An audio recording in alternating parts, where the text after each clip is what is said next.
Now, you might remember, Katie, that there was a big to-do about the fact that many of these young asylum seekers were coming into Britain some months ago, many of whom looked an awful lot older than we were being told they were. We were being told they were children, that they were being rescued from war zones, and certain people in this country said, well, hang on a second, should we not be checking precisely how old these kids are? And there was a huge kind of hoo-ha from the sort of bleeding heart Liberals types who said, no, we must let them all in, we must be welcoming. David Davies, MP for Monmouth, was slightly suspicious of some of it, and we're going to talk to him right now. David, a very good morning to you. Morning, David. Good morning. Thank you very much indeed. I mean, this story kind of is, of course, hopefully a rather rare occurrence, right, where you get somebody who's clearly pretending to be much, much younger than he really was. But to be honest, you look at a picture of this guy, he does not look 15 by anybody's standard, does he?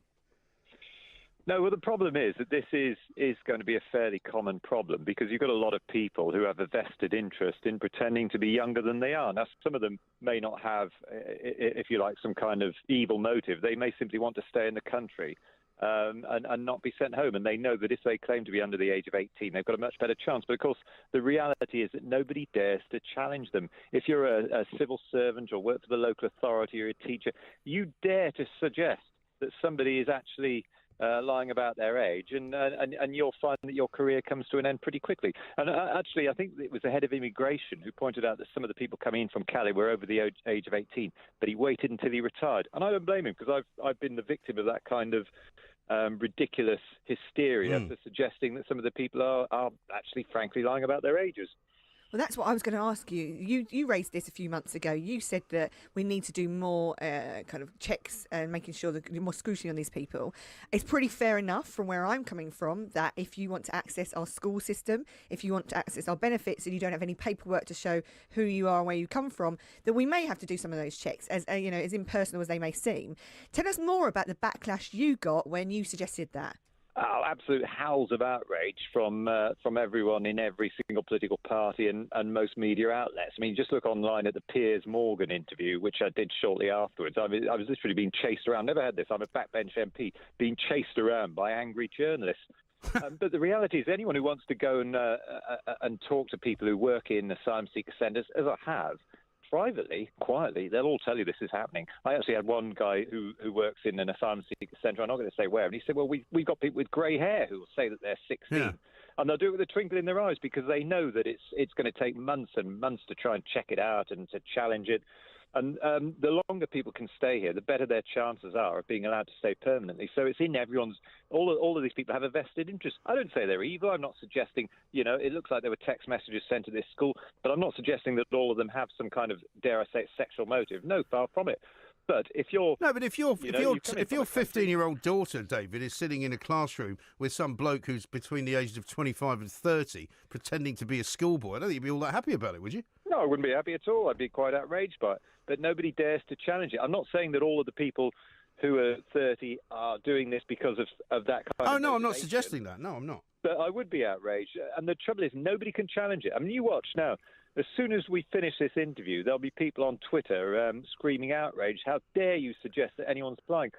Yeah, I find I get that every day, David. I wouldn't worry about it. I'm quite used to it. To be honest, David, so I won't worry about it. I've done it now, but the people that we need to stand up over this are people in the civil service, the immigration department, social services and education. And they don't feel they can because they know that the moment they speak out or even raise a concern, they're going to be jumped on, accused of being racist, and you don't want that going on, and so nobody says anything. And you can tell a lot about an age from, say, dental records, so why can't we go down that route of saying to people, if you have no proof... Yeah, but they don't have dental records. No, I know, but we have to... No. There's an easy test that you can do, which is done in a lot of European countries and in America, and over here, interestingly. You can tell within about 4 years how old somebody is. So if somebody looks about 21, you couldn't tell for certain if they were 18 or not, because it's only accurate about 4 years. But if they were 25 or 30, you could definitively say this person is over the age of 18. How? It's an X-ray to do with the teeth. I'm not a dentist, so I don't fully understand it. But nobody, the British Dental Association have said that the tests are only accurate to within 4 years. So basically, they are accurate to within 4 years, and they're widely used across Europe and in America. And funnily enough, they're actually used in this country. But the difference is that if you're an asylum seeker who's been refused an application to stay here on the basis that you're older than you say you are, then you can go along and get the dental checks and use them as proof that you're the age that you say you are. So nobody disputes the accuracy of them, but nobody wants to use them because, so you can use them against the government, but the government can't use them to prove something against you. That's correct. The world has gone officially Well, I mean, mad. how is it that we got here, David? Because it seems to me what you've just described, in that nobody wants to say anything about this because they're frightened of being accused of something. You know, we've reached this kind of screech politics point, haven't we? Where everything is like this now. If you say anything which is not to do with the sort of, the generally common held beliefs by the so-called noisy people, i.e. the Human Rights Brigade, that you are castigated and sort of lynched in public. Well, I've had a more recent experiences, which is over the issue of transgenderism. Obviously, I'm all for people who are transgender should be treated with respect and dignity, never discriminated against. I honestly believe that. But I also believe that there are issues being raised here about women's safety. If somebody's physically male, has male genitalia, then they shouldn't really be in certain areas, like prisons, for example, women's prisons. Now, how could anybody disagree with that? Well, believe it or not, they do disagree. I know. Not only do people disagree, but because I held a meeting for feminists who were concerned about this, I was threatened with a police investigation by another member of parliament for committing a hate crime. I spent 3 months being investigated by the Standards Commissioner. Right. I've been called in to see the Sergeant of Arms before the meeting even took place. And never mind what's on Twitter. I mean, the reality is that there are certain things that we're not allowed to talk about. One is the age of asylum seekers. Another one is a suggestion that perhaps somebody with male genitalia is still a male and shouldn't be in women's areas. And there are various other things as well. It's very interesting, that we think we live in a free society where we can have open and free debate, but on certain issues we can't. The problem is that the people that do suffer are the ones that we genuinely wanted to help. Those children that are kind of 10 years old who don't have access to many things, but we, as a country, we have said that we are going to take you in, we are going to help you, we're going to help you and your family get on in life, and they suffer because there are people that are trying to jump the system, saying that they're 16 when really they're 25, 30, and the whole thing goes into disrepute. And I worry that people at home will think, you know what, let's not have anyone at any time, anything, when we are meant to be, that kind of open, tolerant country. But there's a limit. Don't push us, because otherwise we will come back. There's no accident, I'd have to say. I don't know what you think about this, David, that there are many people now sort of moving towards the Tommy Robinson view of the world because of all of this. Because they get pushed into a corner where they feel as though their lives are under attack in some way, not just from an immigration perspective, but just from a general kind of, right-on perspective, that you're not allowed to have certain thoughts. And so naturally people will go the other way, won't they? Well, of course, and we're sort of seeing a bit of a backlash over Brexit now because of this whole issue of the so-called people's vote. I mean, the people have already voted in actual fact. And the people who voted to leave the European Union have been denigrated. It's been said, we shouldn't take any notice of them because they're all working class, they're elderly, or they read The Sun or the Daily Mail, and their views basically should be ignored. Right. And I'm seeing a backlash up against that because I've got people writing to me saying, I want a people's vote because the people got it wrong last time, so make them do it again. What I'm also getting is a lot of people writing to me and emailing me and saying, how dare you, all of you, including me, ignore us in this fashion, treat us in this fashion. If you dare to go against what we've democratically voted for, then there'll be consequences, some of which could be rather unpleasant. And one of the problems is that the people who have this right-on view of the world never talk to people who've got a different point of view. That's what was so surprising to them when we voted to leave the European Union. Well, I know what they're thinking because they're telling me all the time, and I see on the BBC and everywhere else. Right. They don't know what the rest anybody else is thinking. Well, exactly. They live in a bubble. Well, that's exactly right. It's like all these kind of middle-class barristers tweeting each other over the course of the weekend, saying what an outrage it is that Aaron Banks is going to be interviewed by somebody on a BBC television programme. Because he's clearly a criminal, even though he hasn't been proved to be a criminal, and he should not be given the oxygen of publicity. I mean, who do they think they are, these people? They'd like to control the media as long as it says what they want it to say. Well, they're also acting as judge and jury on a man who's not been properly investigated, let alone convicted of any offence. And my view is, if you don't like him, which I personally don't, I have no time for Aaron Banks whatsoever, let him have airtime, because then he'll prove me right. Yeah, exactly. He looked very shifty on the Andrew Marr show. You know what? Everybody else will see what I see about the man. So I figure, if you are part of a open democracy, you should allow these people on telly, and then we at home, because we're bright enough, we're smart enough, we can make up our own minds. We don't need people telling us what to think all the time. Well, you've been very kind to let me come on today and air my views, but I'm afraid that a lot of radio stations wouldn't do that. Well, Talk Radio is a place for you, David. You should come on here more often because you talk a lot of sense and you say things that I believe in. But I tell you what worries me is that this one case that we're talking about today is merely one out of very, very many. Because if what you're describing is true, then there could be all manner of sort of 25-year-olds in schools around the country. I had a case in the constituency which alerted me to it, which was a lad who was pretending to be 13, who was put into foster housing. He came into Cali, he was put into foster housing in Monmouthshire, right. And shortly afterwards assaulted somebody in the house. And he was in a house with other young children as well, even though the foster parents clearly said, look, this is a man, he's over that age. One of the adults was assaulted, so it wasn't one of the children, luckily.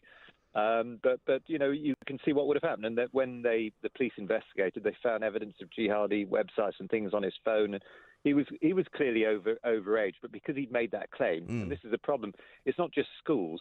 In a way, schools are a safer environment. It's foster homes, children's homes as well, where you already have vulnerable young people who don't perhaps have the parental support that you normally have in school. I mean, do we even know how many children, and I use the word advisedly, in this particular batch that have come into the country? Because surely somebody's keeping track of all this somewhere. Very, very hard to do it. I've tried finding out through oral questions and also finding out how many people have been challenged on it, but it's very, very difficult to do. Right. Nobody wants to release those figures. Right, and I saw a very disturbing news report the other night, actually, on, I think it might have been Channel 4 News, I'm not sure, but there's now a bigger wave of people coming through eastern parts of Eastern Europe. They're now reaching the sort of Bosnia-Croatia border, where there's an awful lot of land covered in landmines. And these guys are now taking their lives in their hands by running across fields that they know are full of landmines to try and get into Western Europe. And they're all from Afghanistan, they're from Iran, they're from Libya. You know, there's no shortage of people that are still coming. And, you know, regardless of what happens during Brexit, if they get to Britain before the end of March, they're staying and they're going to school with your children. Well, I mean, even afterwards. But the thing is, there are millions of people, hundreds of millions of people who have a much poorer life in Africa and Asia than they would have over here, even if they're on the relatively small amount of benefits that people would get if they're asylum seekers. So there's a huge financial incentive to come. If you take somewhere like Iran, I've been there. It's not a great country, but it's perfectly peaceful. It's not somewhere where there's warfare going on. So people who are leaving Iran are doing it primarily to get a better standard of living. Yeah. And we somehow have to differentiate between those who are looking for a better standard of living, because there are hundreds of millions of people like I'm looking for a better standard of living myself, actually. I'd like to go and sort of take myself over to Beverly Hills and get myself a Ferrari and drive around with the top down over a day of drive. But I can't do that. But we can't. And the problem is there are hundreds of millions of people, literally hundreds of millions. I mean, Angela Merkel opened up the doors of Germany, and within a year or so she had 1 million people coming in. And now most of that million will want to bring in lots of relatives as well. Another thing that's frustrating is that I'm always getting emails whenever the council want to build a new load of houses on some fields, right, which is fair enough. People are complaining about that, and rightly so. I can understand why. You don't want the greenfield being built all over. But some of the people complaining about it are then sending me emails saying, we're not doing enough to support migrants in this country, allow migrants to bring in all their relatives. And you think, well, hang on a minute. You're can't have cake and eat it, yeah.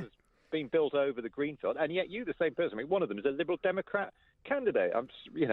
In my constituency has done that.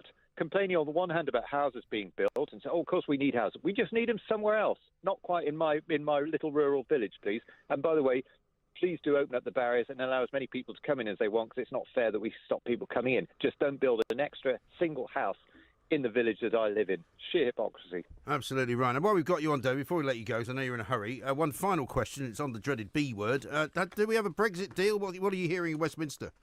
Well, I hear what I hear. I think we'll have a deal because it's in the interest of the European Union to give us a deal. I think they also need to realise, and perhaps they're beginning to understand now, that if they don't want to play that game and they don't want to give us a deal, we'll leave without a deal, because I think they're finally realising we're not likely to be bullied in this country. They didn't want us to leave. They want to continue taking our money from us and keeping us locked into this somehow. And they were being told by the Remainers and Lib Dem MPs and some Conservatives as well as Labour, well, if you give the British people a hard time, they'll cave in and they'll do what you want and they'll change their minds and they'll stay in the EU. No, it ain't going to happen. And they need to realise it. it's either going to be leave with a deal or it's going to be leave with no deal. But one way or another, we're going to be leaving by the end of March. Tremendous. David, listen, thank you so much for your time. You're possibly the most sensible MP I've ever had on my show, so I'm going to have you back on regularly. Thank you very much indeed. David Davies, Conservative MP for Monmouth. You must know he's talking an awful lot of sense about an awful lot of things.